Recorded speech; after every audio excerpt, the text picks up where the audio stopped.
as you can remember, on our previous lecture, we have considered capacity of conductive ball, capacitance of conductive ball. But what is important?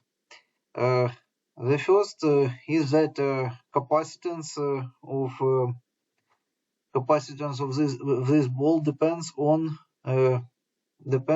presence or absence of other conductors near it. And the next reason is that such conductor like conductive ball has quite small capacitance. For example, if you give conductive ball that has the same radius that our planet has, its capacitance will be about 700 microfarads. That is that is not much. That is not much. So the question is how to create device with high capacitance and small size. And the second, this device must have capacitance that doesn't depend on other conductors. And to meet these requirements, we may use capacitor. What is capacitor? I think I'll type this. I'll type this capacitor. Capacitor. Capacitor is an electric device. That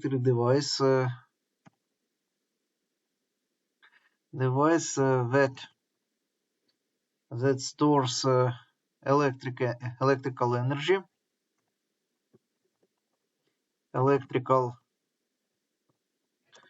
energy. That stores electrical energy in an electric field.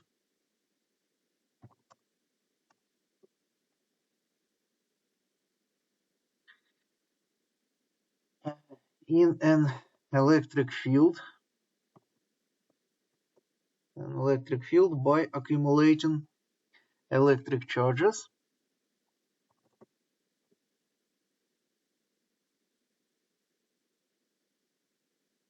on two closely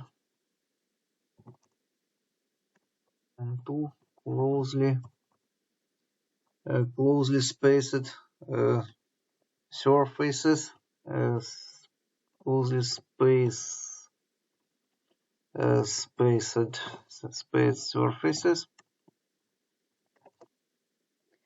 surfaces that are insulated from each other. Insulated from each other. So this is capacitor. And how to calculate capacitance in this case?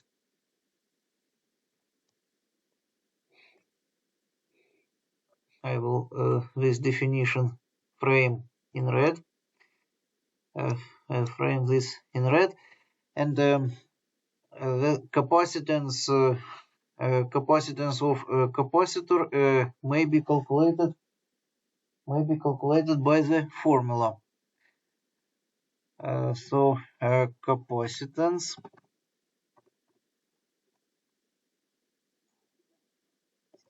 of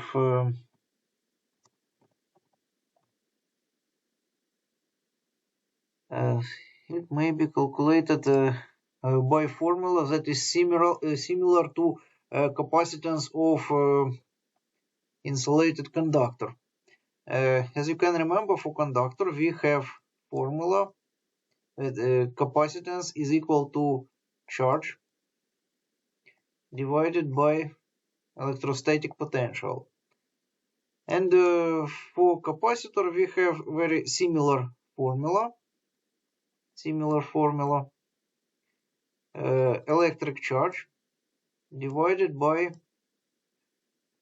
U, where U is potential difference. So it is phi 1 minus phi 2. Phi 1 minus phi 2. So this is potential difference.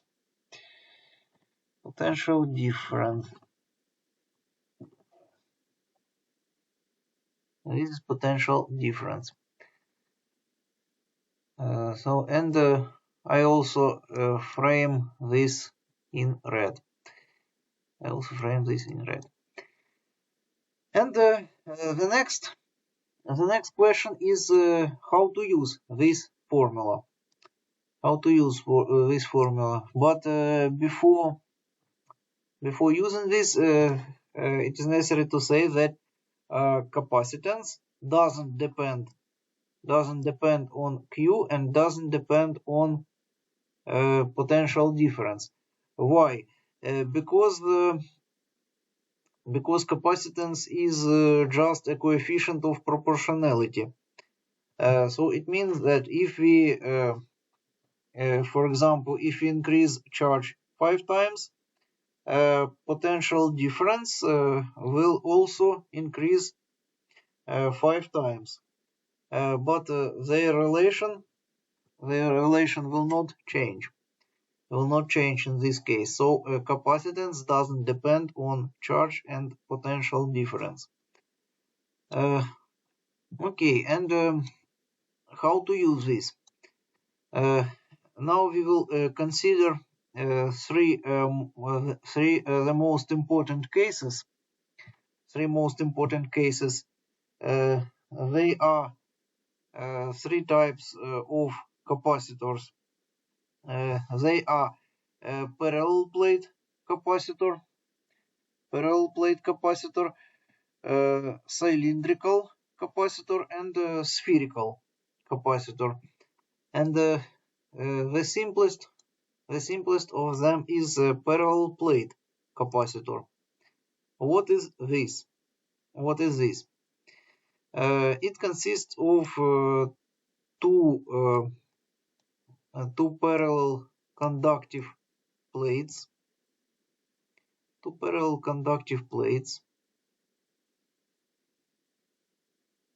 It consists of two parallel conductive plates with area S. Each of these plates has area S, and the distance between them is equal to d, and this distance is called plate separation. Distance between plates in a parallel plate capacitor is plate separation. And charges on these plates is some plus q and minus q. And between these plates we have dielectric, homogeneous and isotropic homogeneous and isotropic dielectric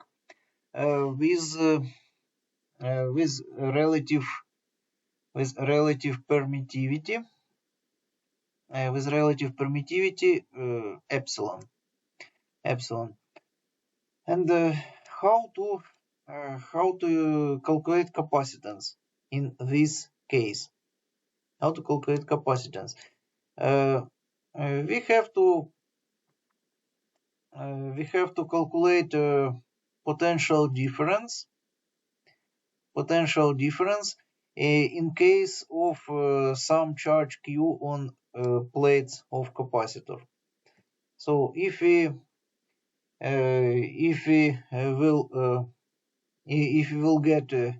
get connection between Q and potential difference U, we will be able to obtain capacitance. The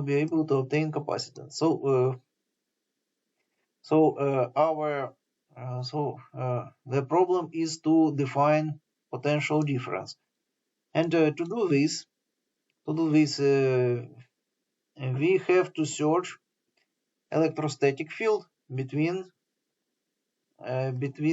these plates, between plates of capacitor. Electrostatic field between these parallel plates will be homogeneous. But only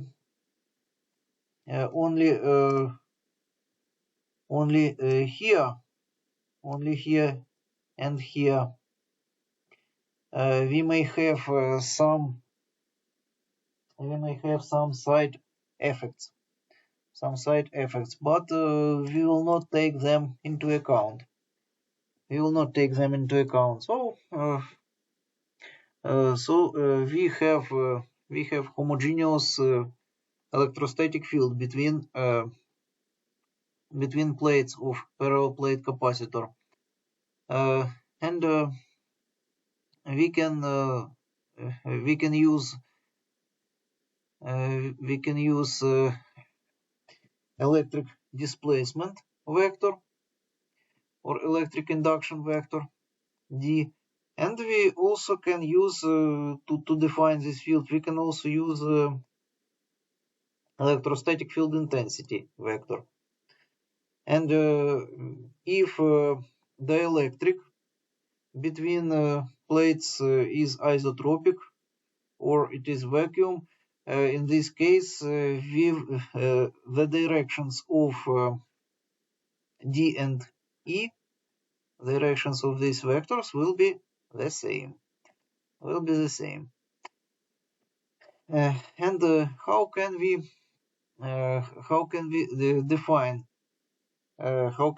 define these two vectors? The optimal way to define them is to use Gauss flux law for electric displacement vector. We'll use this law in such form. So here we have surface integral d and ds, and this is equal to qs. This is equal to qs.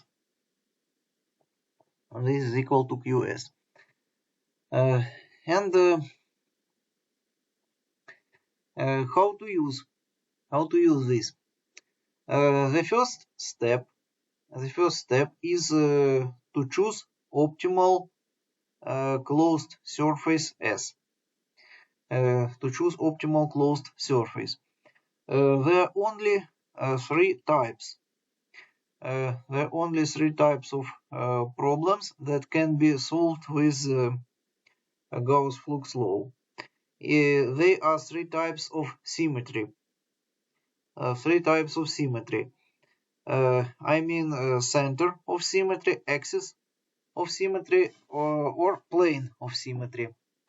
In this case, we have plane of symmetry, and in this case, optimal choice for Gauss surface S will be two parallel surfaces. Will be two parallel surfaces. I'll draw them with dash line. I'll draw these surfaces with dash line.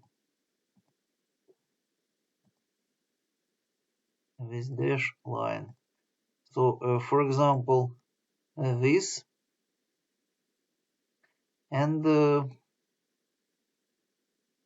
this and this. So it is also have area S, and this also has area S. And these two parallel planes we can also consider as closed surface. Why? Because we can consider that in some place that is distance from us infinitely, we can consider that it is closed somewhere very far from us. It is closed. So we can consider this as infinitely as closed surface. And what is special about this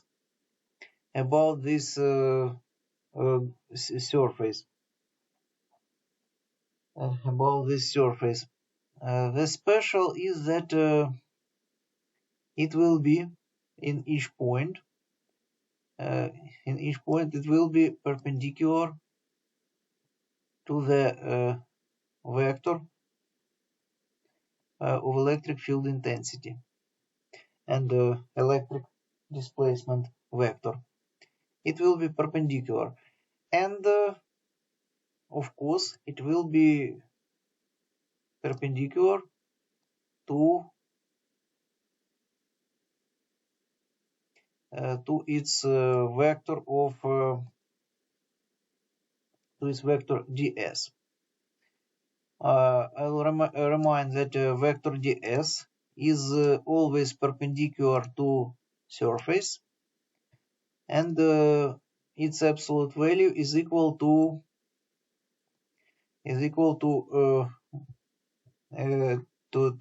area of element of surface. So I mean vector ds.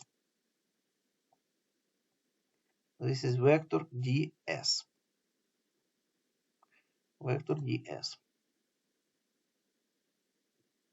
And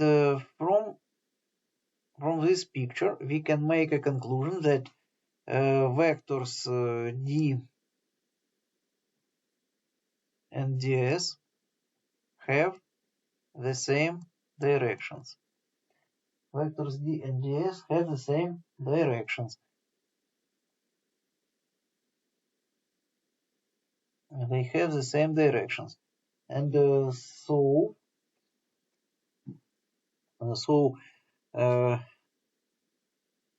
from here we can make a conclusion that d scalar product d and ds is equal to d multiplied by ds cosine 0 cosine 0, and it will just be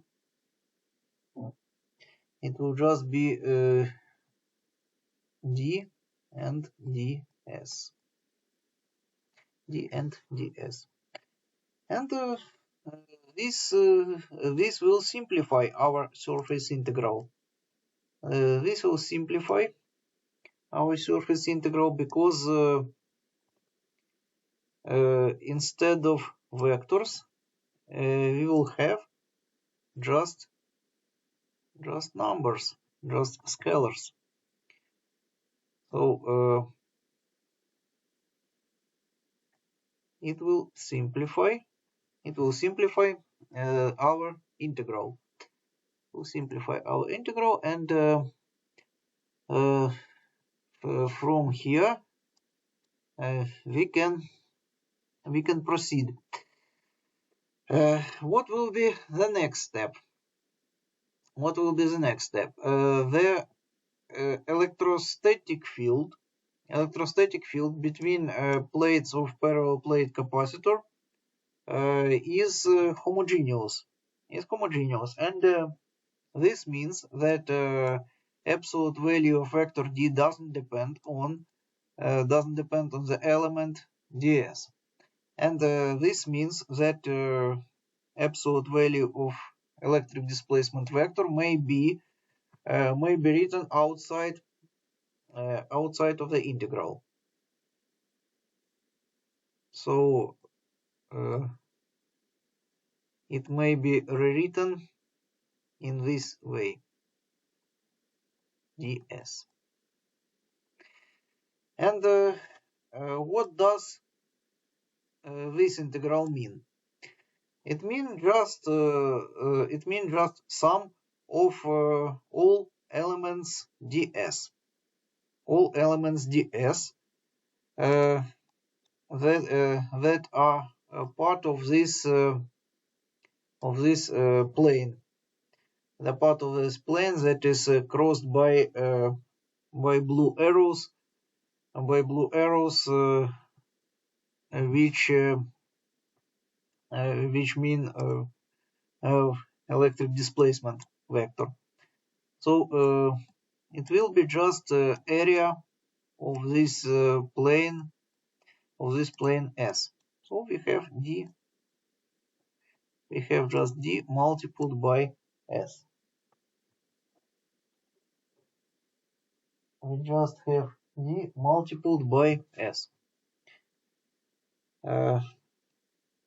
Okay, do you have any questions about this? So far, so good. Okay. Until here. Okay.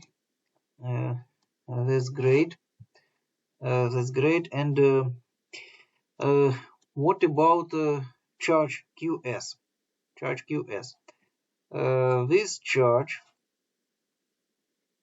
is a charge inside a closed surface. So this is charge of left plate of capacitor. Charge between two planes that are drawn with dash line. So QS is just equal to Q. This is just equal to Q, and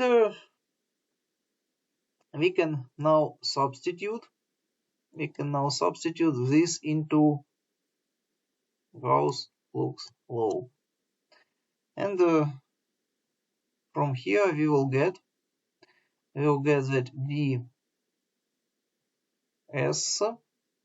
ds is equal to Q, and so absolute value of electric displacement vector will be equal to charge Q divided by S. It will be equal charge divided by area S. Okay, but to calculate potential difference, it is necessary to know electrostatic field intensity. How to get this value? We can remember that connection between electrostatic field intensity and electric displacement vector is D is equal to epsilon 0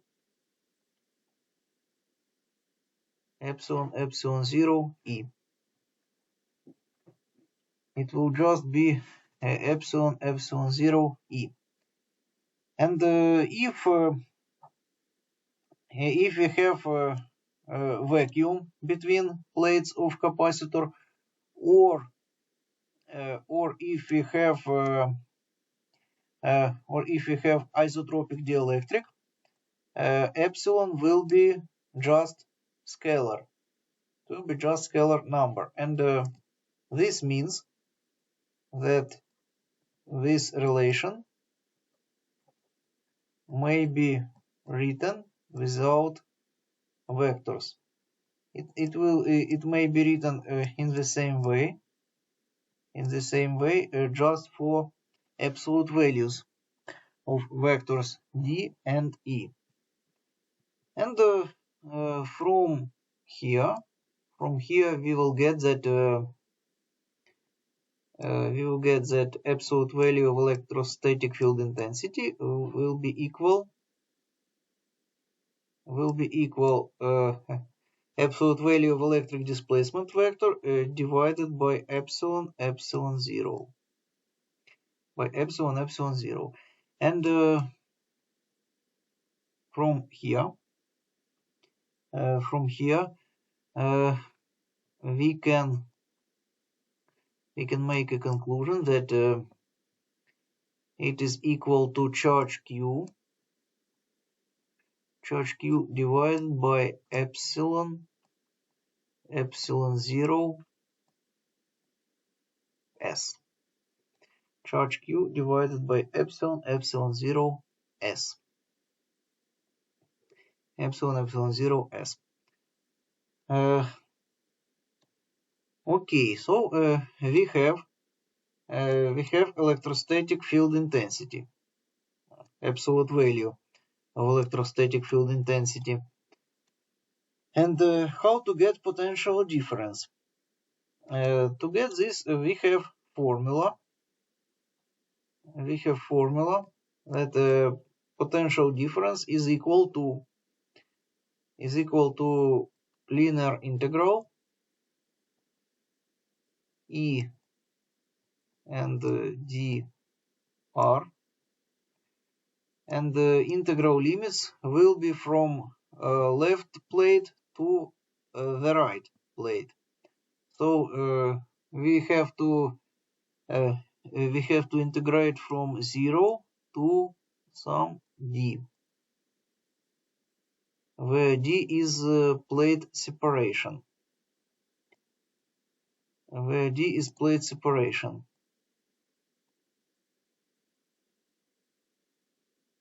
And how to calculate this linear integral? We may remember that electrostatic field is a potential field, and potential field means that this linear integral doesn't depend on path that connects initial and final positions. It doesn't depend on path, and it means that we can choose any path. And let's choose this according to the condition. Let's choose path according to the condition that E has the same direction as dr. Let's use this condition. And from this condition, we will get that scalar product E and dr will be equal to E multiplied by dr and multiplied by cosine 0. 0 because two vectors have the same directions. So the angle between them is equal to 0. And this means that it will be equal to E and dr. E and dr. Okay, and this will simplify. This will simplify our integral.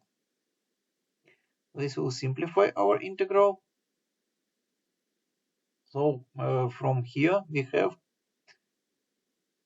integral from 0 to d. Now they are without vectors, so it will be E and dr, but without vectors. So linear integral is transformed into simple defined integral. It's transformed into simple defined integral. So let's substitute this formula here.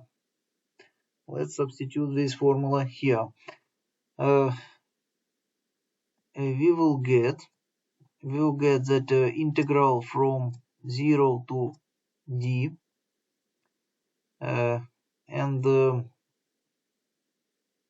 integral function is q divided by epsilon 0 s and dr.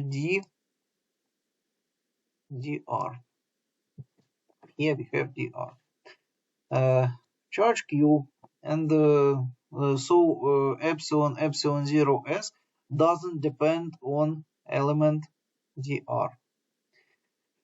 It doesn't depend on dr, so it means that it may be written outside of the integral.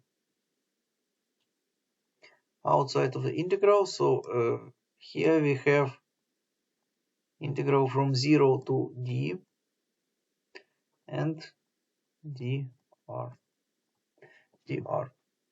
And if we calculate this, we will get q d divided by epsilon 0 s. And if we remember that q divided by epsilon 0 s is electrostatic field intensity, so we will obtain a simple formula for potential difference in parallel plate capacitor, E multiplied by d. So I'll write this in blue frame because we will need this formula later. So a potential difference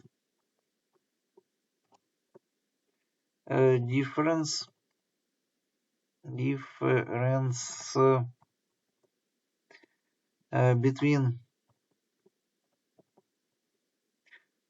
plate in parallel plate capacitor with vacuum or isotropic or homogeneous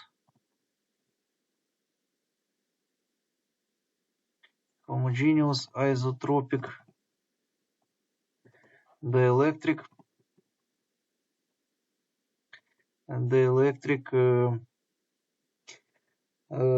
between plates.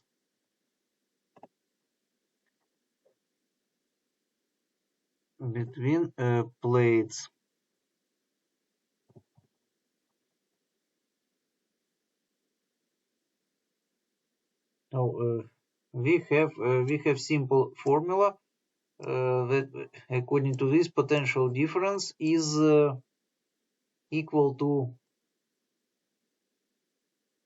E multiplied by D. E multiplied by D.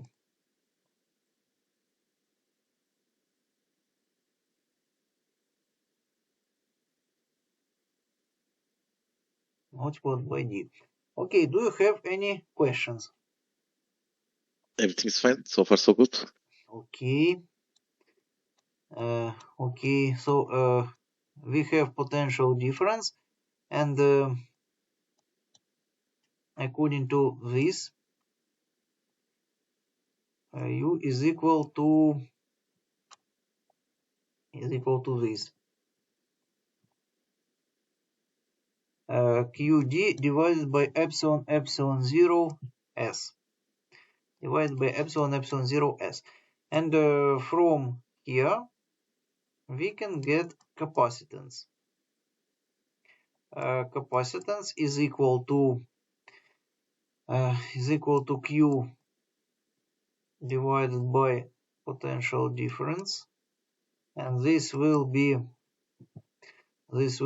epsilon 0 S divided by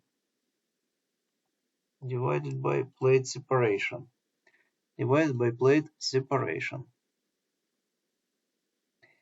Okay, this is capacitance of parallel plate capacitor. Parallel plate capacitor is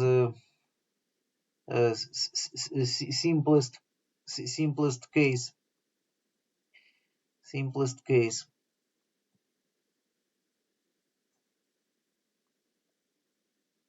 So what did we get?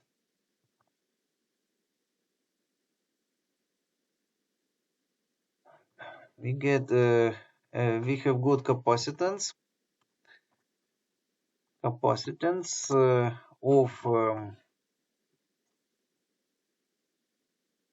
a parallel plate capacitor with vacuum or homogeneous isotropic dielectric between plates. So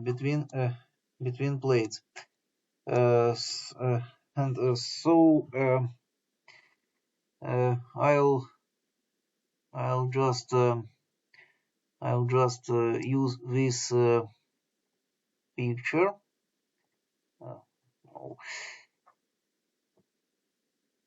I'll just use this picture to make this formula clear. So we don't need this anymore, and so parallel plate capacitor is here, and its capacitance will be here. So C capacitance is equal to this. This formula is also known from school. but here we have a more strict proof of this formula.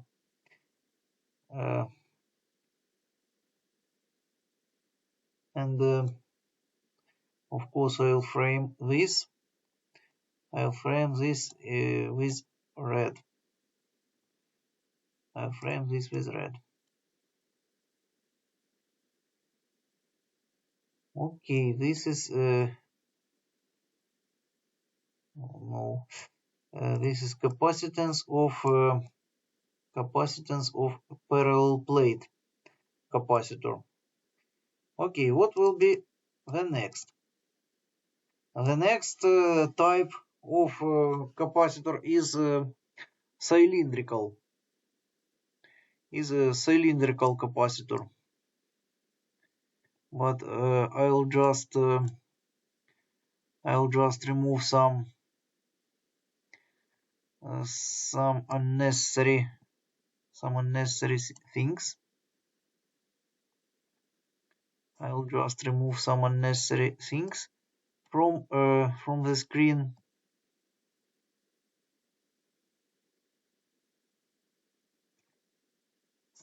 I'll just remove some unnecessary things, and I'll remove this and this and maybe this.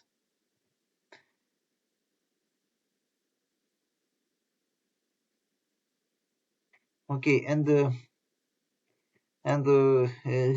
this formula will be the same as we will see. So what is cylindrical? What is cylindrical capacitor? In this case, electrodes of this capacitor are two coaxial cylinders. Two coaxial cylinders inside one inside other. So I'll try to draw this.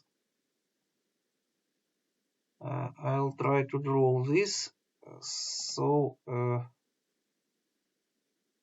in this case we have this, and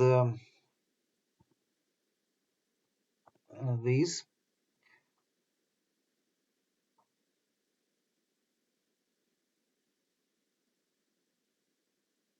and this, and here we will have another cylinder, bigger, the bigger one,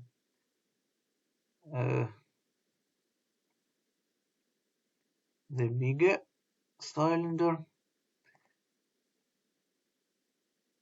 a bigger cylinder that contains smaller. That contains smaller.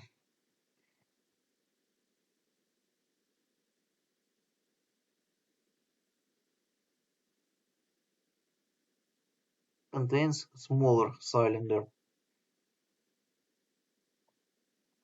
So the smaller cylinder inside the bigger one. Inside bigger, and here we have this and this. It and this. And here it is necessary to connect this with dash line. Here dash lines means some lines that are hidden from us.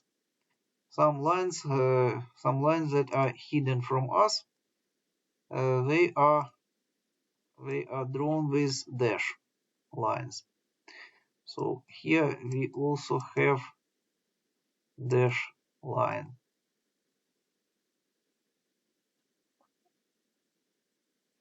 Here we also have dash line. Here we also have dash line. And now we also know some sizes, some size values like, for example, like radius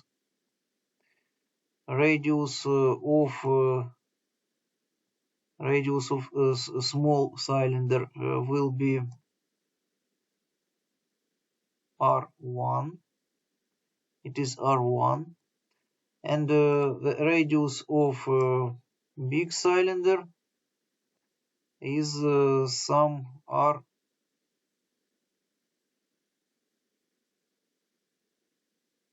It will be some R2.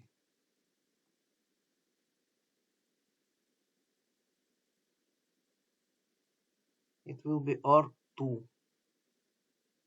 R2. And the height of this cylindrical capacitor is some h.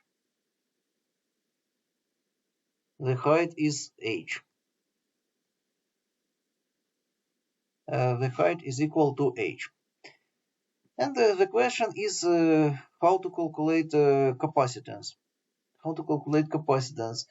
So the method and actions will be the same as in previous case. So we'll use the same steps as in as were done in previous case. So we will use Gauss flux law. To use this, the first step is to choose closed surface S. In this case, we have axis of symmetry. So we need to choose surface S with axis of symmetry. I'll draw this axis of symmetry will be here. Axis of symmetry. This axis of symmetry, and of course in this case the surface S will be side surface of cylinder. So I'll draw this here. I'll draw this here, and I'll draw this with some dash line. So the surface S will be somewhere here inside our cylindrical capacitor.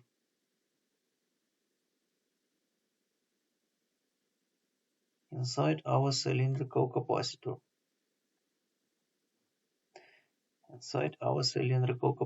And I have forgotten to sign that charge of inner cylinder is plus Q, and charge of outer capacitor is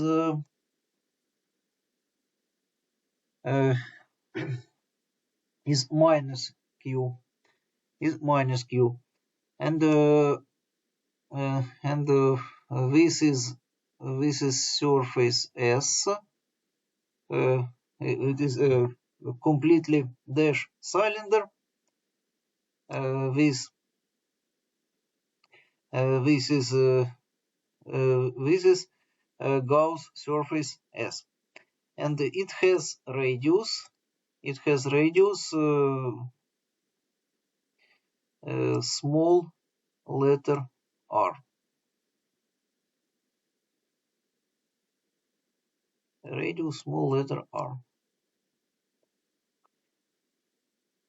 Okay, and what about what about calculating of this surface integral? What about calculating of this surface integral? We may notice that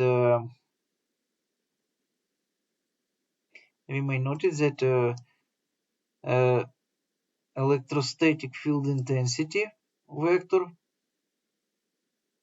will be in every point perpendicular to the closed surface. It will be perpendicular to the closed surface. So I can draw this in this way. So it will be perpendicular. So blue arrows is mean blue arrows mean electric displacement vector. So this is electrostatic field in parallel plate capacitor, and these blue arrows are perpendicular to the side surface of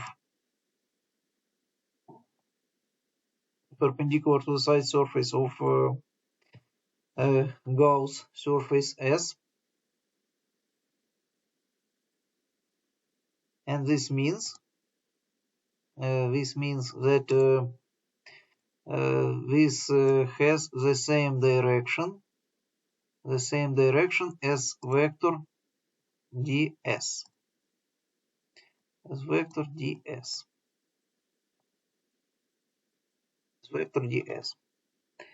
And the same situation is in upper side. The same situation is in upper side. Okay, and from here we can make a conclusion that vectors d and ds have the same directions, and this means, as we already know, it means that these scalar products may be simplified. So we can rewrite this without vectors. We can rewrite this just as algebraic product of absolute values of vectors, and this will simplify our integral, and we will get again d multiplied by s. But in this case s will be the side will be equal to area of side surface of cylinder with radius r. It will be area of side surface. Why only side surface? Why don't we take into account bases of cylinder? Because only side surface is crossed by these blue arrows. So it means that we have electric flux only just through side surface of this closed cylinder. So area of side surface of the cylinder is equal to 2prh. 2prh. This is a well-known formula from geometry. 2prh. Oh, sorry, not s, d. It will be just d.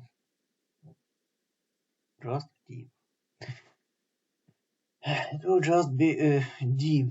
And what about qs? Qs will still be equal to q.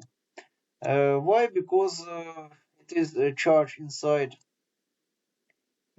this cylinder, so it will be charge of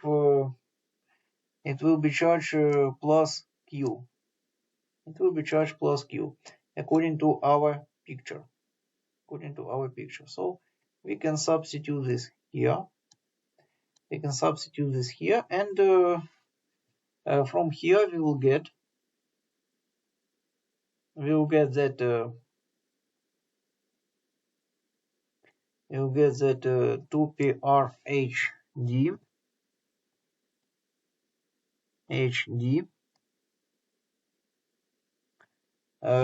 is equal to Q.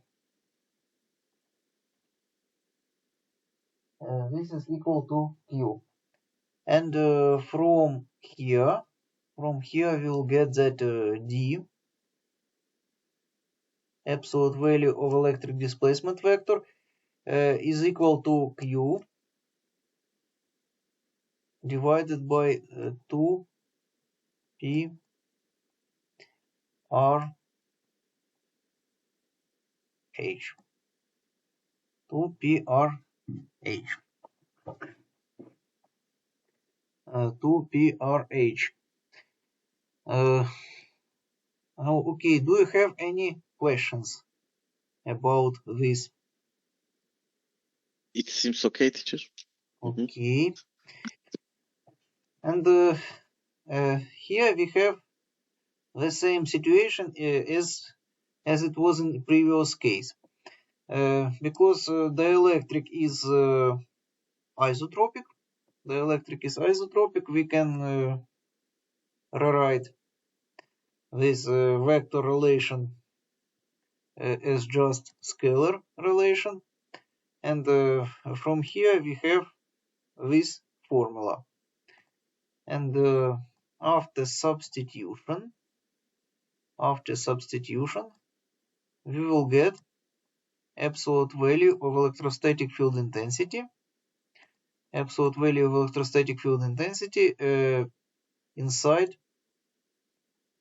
Inside the cylindrical capacitor. 2P epsilon 0, 2P epsilon 0,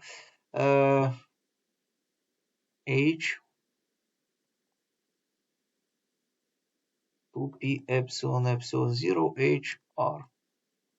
H and R. And now we can calculate potential difference between these cylindrical electrodes. So potential difference will be integral from inner cylinder to outer cylinder, from R1 to R2, E and dr. And of course we remember that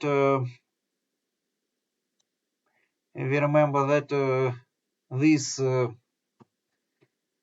that electrostatic field is potential field. So this means that this integral doesn't depend on path from R1 to R2, and this means that we can choose path according to the condition.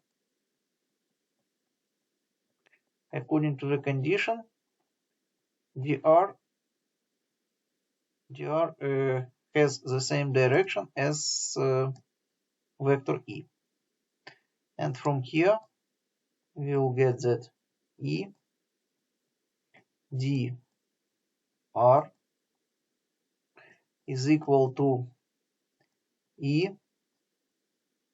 dr cosine 0 cosine 0, and this is equal to E and dr. E and dr.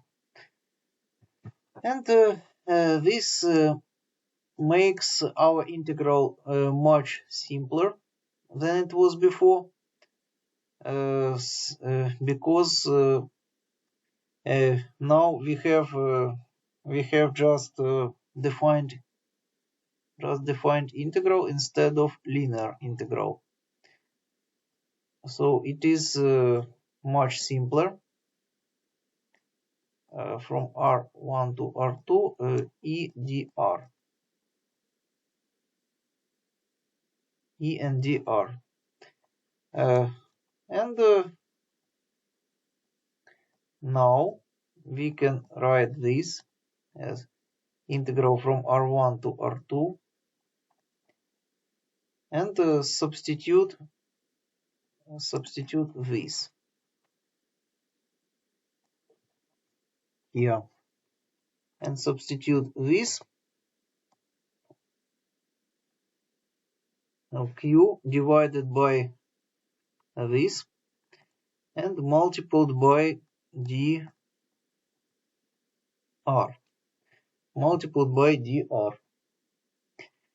And from this,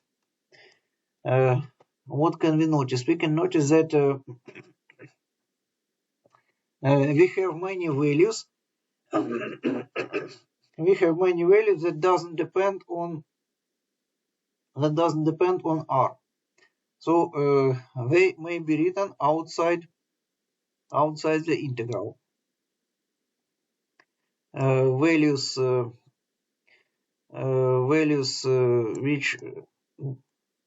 which don't depend on R may be written outside the integral. So we can write here U divided by 2p epsilon 0 h integral from R1 to R2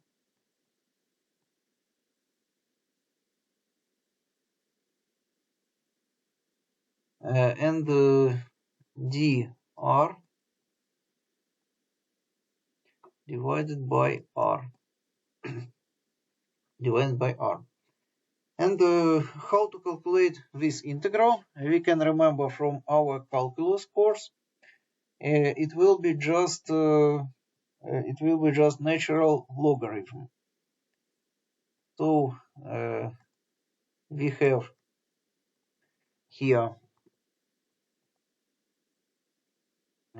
here this fracture. This fracture multiplied by natural logarithm of absolute value of R. And limits are from R equal R1 to R equal R2.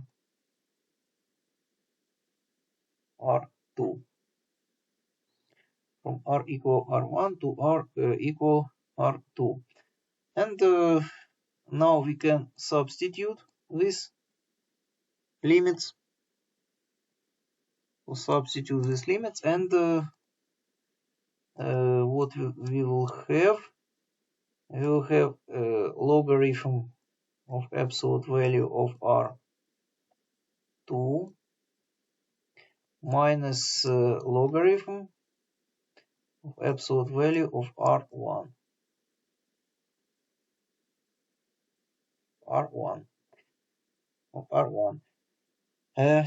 And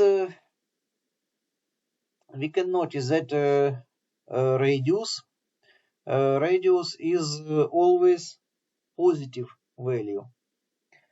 Radius is always positive value, so its absolute value is equal to just this value. So from here we will get Q multiplied by logarithm of R2 minus logarithm of R1, and this is equal to, as you can remember, difference between logarithms is equal to logarithm of relation R2 by R1. So this is potential difference. Potential difference between electrodes in cylindrical capacitor.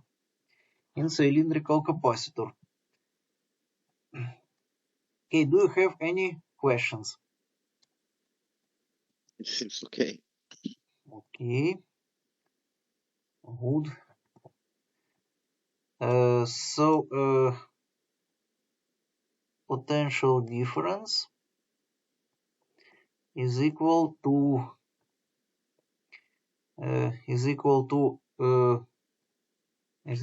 this. This is potential difference, and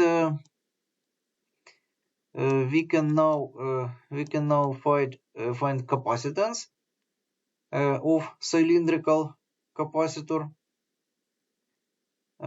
Capacitance will be C is equal to Q divided by U, and this will be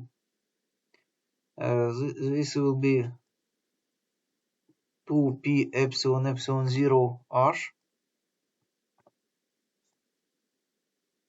2p epsilon 0 h divided by this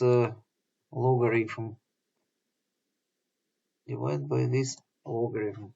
So this is capacitance of cylindrical capacitor. And okay, it is necessary to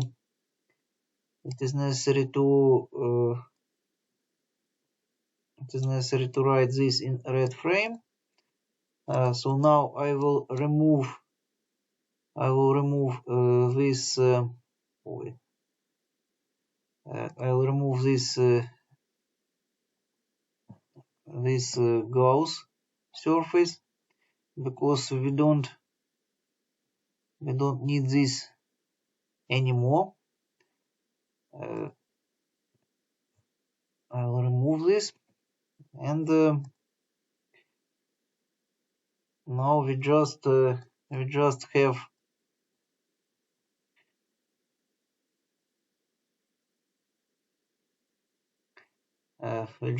this cylindrical capacitor.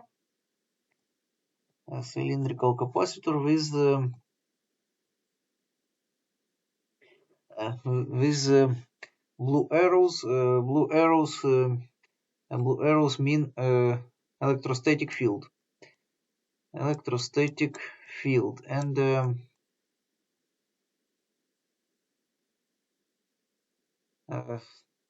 here we have capacitance of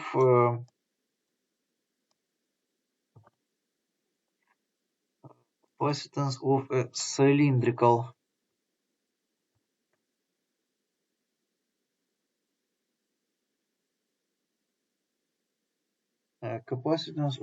cylindrical capacitor with between electrodes.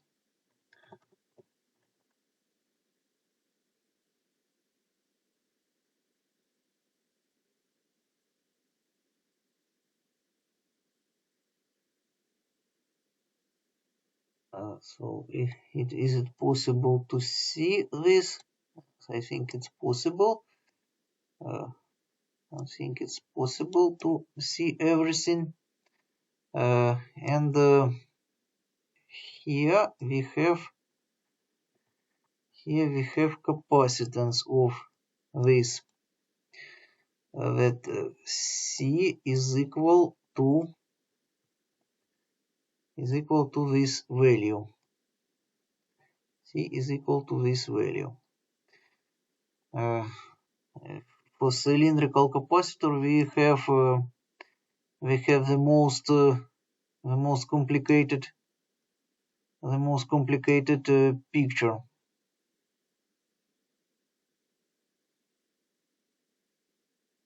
Next type will be simpler.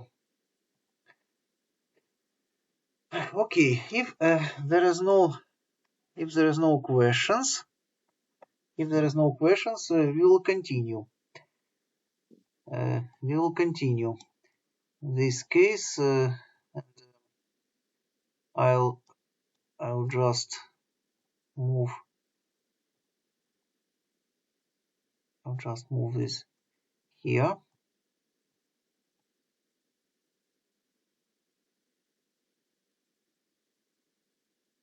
Yeah. So this is capacitance of cylindrical capacitor. And what will be the last type? The last type of capacitor will be spherical capacitor, but I still need to remove some things that will be different. For cylindrical capacitor, but many formula will be the same. I will not change them, but some formula will be different. So what is spherical? What spherical capacitor is? It is two spherical electrodes.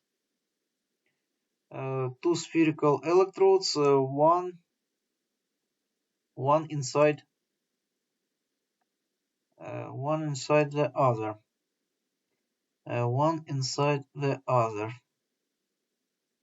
So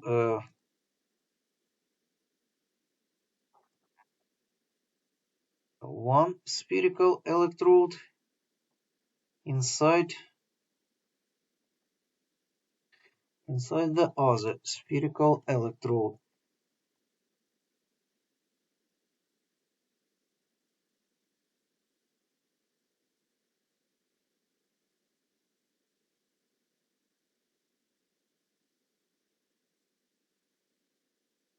I think necessary to make it a little bit smaller.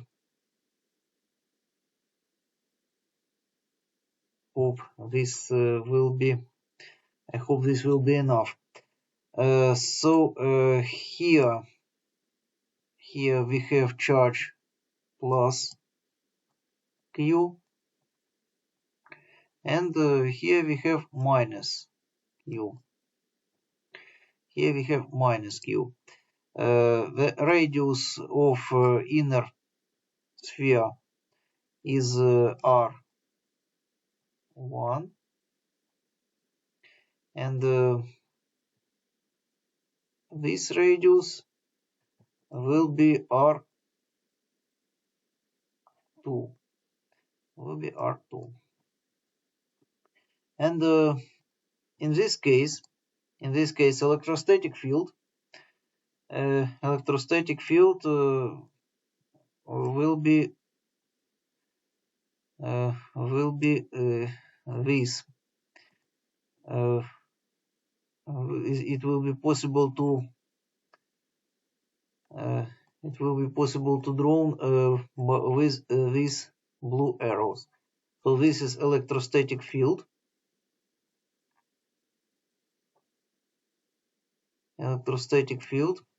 Inside this capacitor. So vector D. vector D. And here we have the center of symmetry. So this case is similar to conductive ball. And this means that optimal choice for Gauss surface, optimal choice will be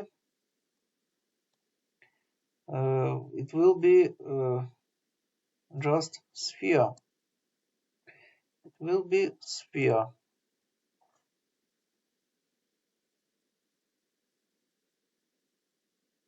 It will be just sphere, and I'll draw this sphere with a dash line. So this is surface. This is Gauss surface S. Gauss surface S, and this is perpendicular to our vector D. In each point, its radius is equal to small letter r,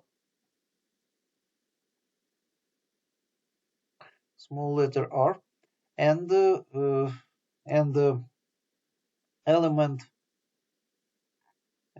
of its area, ds is perpendicular to this surface. So according to the picture, we still have this relation. So this also will be true. But the area will be area of the sphere. Area of the sphere will be 4p r to the power of 2, and multiplied by d. And charge qs is equal to charge q, charge inside of a sphere S. So from here we have that 4p r to the power of 2 multiplied by d is equal to q. This is equal to q, and here situation will be the same as in previous case, and we can find that d is equal to q divided by 4p r to the power of 2, and after substitution this in here, we'll get absolute value of electrostatic field intensity. It will be q divided by 4p epsilon 0, 4p epsilon 0 r to the power of 2.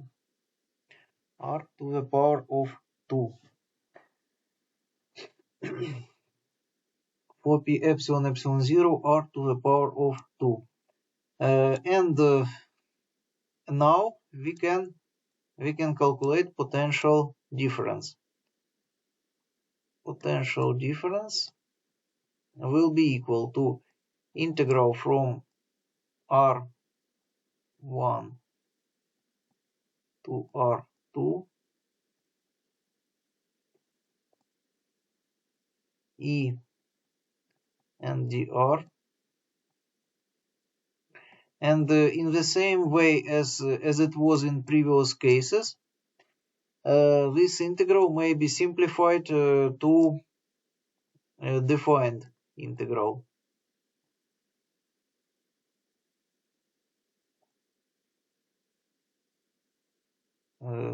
to defined integral, and after simplifying, we will have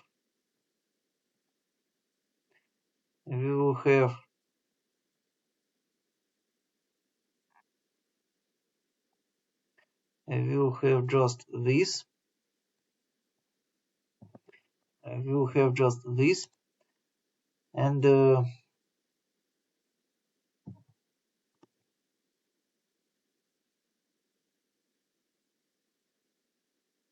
multiplied by dr. And let's calculate this defined integral. It will be q divided by 4p epsilon epsilon 0, 4p epsilon epsilon 0, integral from r1 to r2, dr divided by r to the power of 2, and this is a table integral. It will be just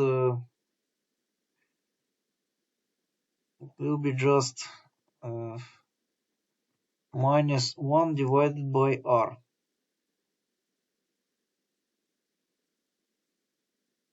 Minus 1 divided by r. And integral limits are equal to r1 and r equal to r2. And this will be equal to minus 1 divided by r2 minus 1 divided by r1. Okay, and let's open the inner brackets. Let's open inner brackets. We will get internal. Let's open internal brackets. We will get 1 divided by r1 minus 1 divided by r2, and this will be q q multiplied by r2 minus r1 divided by 4p epsilon 0, 4p epsilon 0, r1 and r2, r1 and r2, r1 and r2. So this is a potential difference. This is potential difference between the electrodes in a spherical capacitor. So we have potential difference. And from this we can get capacitance. It will be Q divided by U, and it will be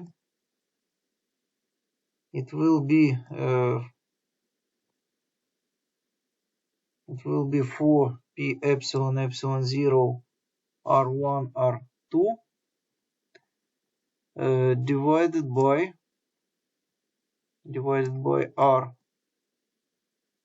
r2 minus r1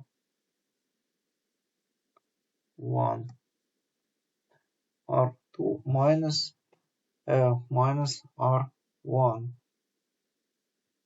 r1. Okay, do you have any questions? There's too many formula, but it seems okay, yeah. Okay. Okay, so now I can remove this. Now I can remove this and just write the final formula. So this was capacitance of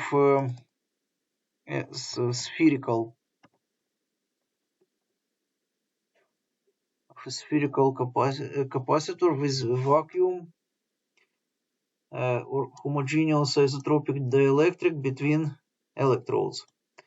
And now I'll remove this.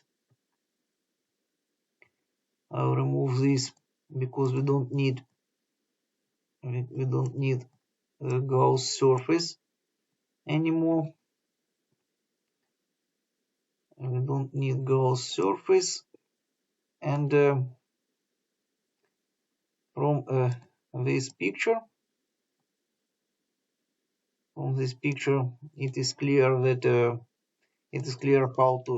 how did we calculated capacitance. So C is equal to this.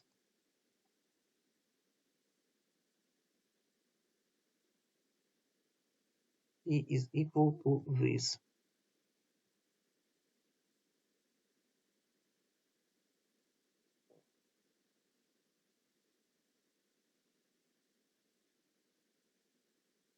Is equal to this. And as you can see,